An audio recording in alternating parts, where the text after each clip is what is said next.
Hello, Jillian here, and I'm from Queensland, Australia. I'm in my 40s. I was diagnosed in 2010 with DCIS and invasive cancer of the left breast. Today I'd like to share with you my breast cancer prevention strategy. I'm now 18 months post diagnosis and 12 months post treatment.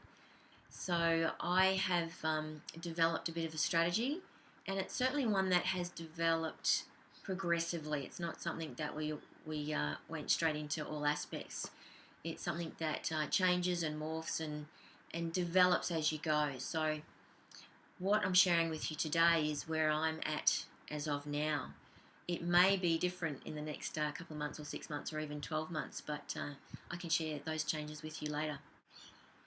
But first, let me give you a bit of an overview of the high-level 6 areas that I've tackled in my post-maintenance plan. And then I can do some more videos on each of the topics specifically, which will give us a bit more time. But the first thing I'd like to explain is, why do I have a post-maintenance prevention plan? So I guess there's a number of women out there that have not done too many things differently once they've come out of their treatment. However, for me, it didn't quite sit right. I went by the strategy that if my body was previously functioning and existing in an environment that allowed cancer to grow, then for me to minimise or eliminate the risk of recurrence meant that I needed to change that environment. And that's the essence of what sent me into identifying areas of concern for me and areas that I can change in my life to minimise that risk of reoccurrence.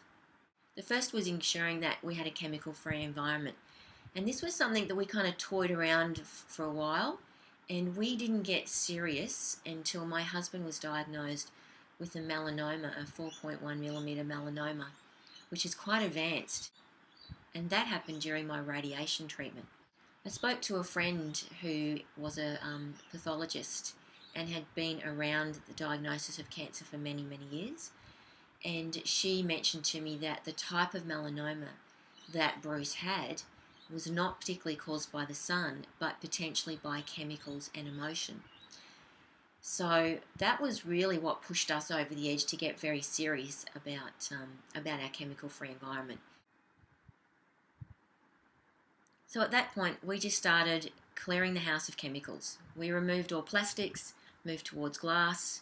We changed our diet so it was organic. We started using organic skincare and also natural cleaning products. The second area that we started to focus on was around our diet. We moved to an organic diet, and again, that was progressive. We're very pleased to see that you are able to get some organic produce from some of the chain stores now, which is great.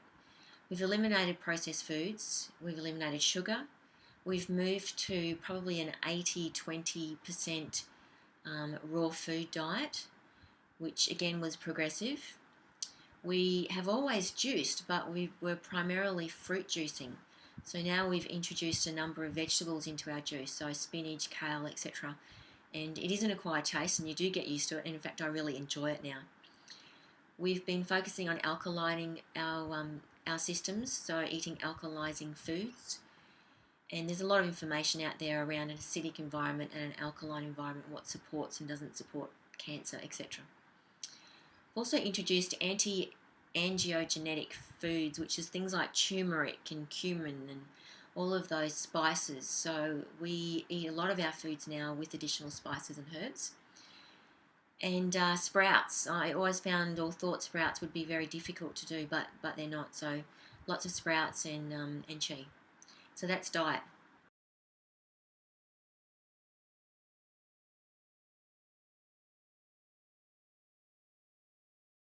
The third one is around my immune system and antioxidants. So really focusing on boosting the immune system and the ability for the body to fight any cancer cells. Done that with a number of supplements, and in fact I think I was on something like 27 as I came out of my radiation treatment to detox and just boost my body. So I've cycled through a number of those supplements, and they change and switch as well. So I think I'll cover that one in another video for you.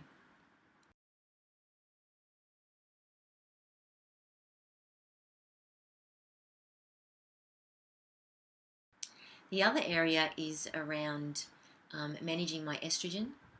So taking supplements such as DIM, broccoli sprout powder, holy basil, and eliminating the xenoestrogens, which is also a bit of a piggyback from clearing all of the chemicals out of our home and our environment.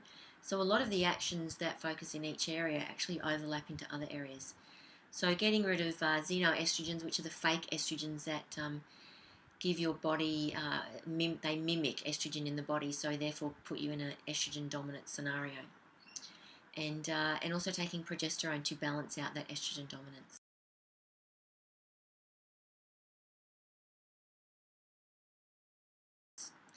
Changed a few lifestyle aspects as well. So we now minimise our aspect of radiation. So there are EMFs around the house, and it's certainly not something that I've gone into too much at the moment, and I plan to in the future. But we have done a few things, to cut down electromagnetic fields and radiation throughout the house. Also very aware of mammograms and X-rays and those sorts of things. We opt out of our security scans through the airports and opt for a padding down, and also look at some homeopathics for radiation. I, where possible, don't wear underwire bras. I wear other tops. Apparently, the underwire can act as a bit of an antenna for EMFs, and also there are some other aspects of underwire bras contributing to breast cancer. My life is balanced. I'm very grateful for where I am, and where possible, I continue on a bit of a detoxing type of lifestyle.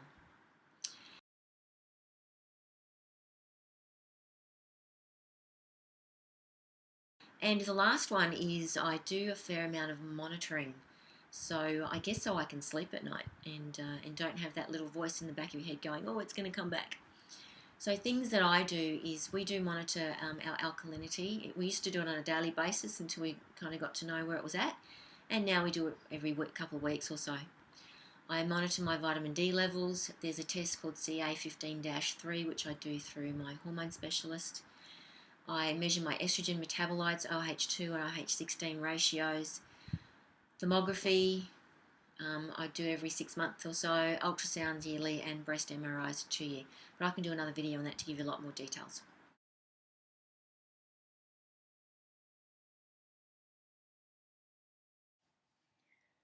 A quick overview of those high-level areas are: one, ensuring that we had a chemical-free environment, from the home to our skincare to our diet to our cleaning products. The second was our diet, focusing on it being organic and minimising and limiting all the processed foods, eliminating sugar, moving into raw foods, juicing, and any cancer-killing agents that we could introduce into our diet, we did. The third was to boost my immune system and provide it with as many antioxidants as possible to ensure that my system was in the best state possible to address any cancer cells. The next focus was to manage my estrogen levels to ensure that I was never in an estrogen dominant state. And the fifth was to look at some lifestyle activities which would minimise my risk, all around radiation, what I was wearing, and lifestyle activities. And the final one was monitoring, so that gave me a little bit of control and some visibility on how my body was currently functioning. So I use a number of tests to monitor where I'm at. It's important to mention two things at this point. One is all of these changes didn't happen overnight. They were certainly a progression as we moved through and identified things that we wanted to change. And no doubt they will continue to change in the future. The second is that although we are extremely committed to making these changes, we by no means were obsessive about them and certainly approached them in a realistic manner.